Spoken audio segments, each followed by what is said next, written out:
Hello स्टूडेंटों, एक सवाल हो रहा है लावानी का। दो मोटरसाइकिल का क्रय मूल्य समान है। एक मोटरसाइकिल को 15% लाभ पर और दूसरे को पहले वाले से 48 रुपए अधिक में बेचा जाता है। यदि कुल लाभ 20% है तो प्रत्येक मोटरसाइकिल का क्रय मूल्य ज्ञात करें। देखो कितनी छोटे तरीके से बताऊंगा आपको, बहुत लेंदी तरीके से करेंगे। आपको एक कॉन्सेप्ट तो पता होगा स्टूडेंटों, क्रय मूल्य समान मतलब सीपी सेम।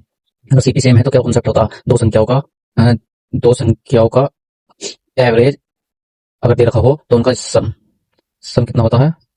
अगर दो संख्या का एवरेज 15 दे रखा हो या 20 दे रखा 10 दे रखा हो, दो संख्या को एवरेज 10 दे रखा हो तो क्या होता है, इनका सम कितना होता है, 20 होता है। ऐसी इसी बेस पे सवाल है। देखो पहली संख्या को सीपी सेम है तो क्या करेंगे, देखो फर्स्ट और सेकंड क्या है, फर्स्ट का कितना है 15% लाभ पर, 15% लाभ पर दे रखा पहली, और क्या बोला है दूसरे को पहले से 48 रुपए अधिक में बेचा जाता है। कुल लाभ 20% है। टोटल एवरेज कितना दे रखा, टोटल लाभ कितना देगा 20%, 20% लाभ दे रखा। तो मैंने बोला था वही, देखो दो संख्याओं का अगर एवरेज एवरेज 20 है तो यो कितना होगा, यो कितना होगा, यो होगा 40 होगा दो संख्या को। तो ऐसे ही देखो एक 15% लाभ पर है तो दूसरा कितना होगा, समाप्त है 25% लाभ पर बेचा हुआ होगा, 25% लाभ पर, क्योंकि इन दोनों संख्या का एवरेज हमारा कितना देखा 20 देखा था, तो हमने यो निकाला तो कितना आ गया, इतना आ गया। अब देखो उसमें क्या कर रहा है, उसमें क्या करेगा 48 रुपए अधिक में बेचा जाता है। अब इन दोनों ये कितने अधिक में बेच दिया, कितने अधिक में बेच दिया, 15 से 25% पे कितना हो गया, कितना हो गया 10% ज्यादा में बेच दिया।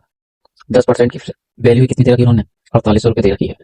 कितना गुना, 10 एक से एक कट गया तो कितना हो गया 480 गुना। तो हमसे पूछ लिया है क्रय मूल्य, क्रय मूल्य हमारा कितना होता है 100%, 100% की वैल्यू पूछ लिया तो कितना हो गया 4800, डबल जीरो और बढ़ा लिया तो कितना हो गया 48,000। देखो यही हमारा आंसर है। ऑप्शन नंबर कौन सा होगा, ऑप्शन नंबर सी। कितनी शॉर्ट तरीके से बताया आप करते तो क्या करते, आप 15% लाभ निकालते फिर दूसरे को एक्स मानते, ये नहीं, इसने एग्जाम में ऐसा किया जाता शॉर्ट से शॉर्ट तरीके से। इसलिए हमारे चैनल को लाइक करें और सब्सक्राइब करें। और आगे एक सवाल नेक्स्ट दिन अगले दिन लेकर आऊंगा इसी बेस पर, आपको समझ में नहीं आया होगा तो एक और आएगा इसी बेस पर सेम सेलिंग प्राइस पे, लगभग 2-3 सवाल आपको समझाऊंगा।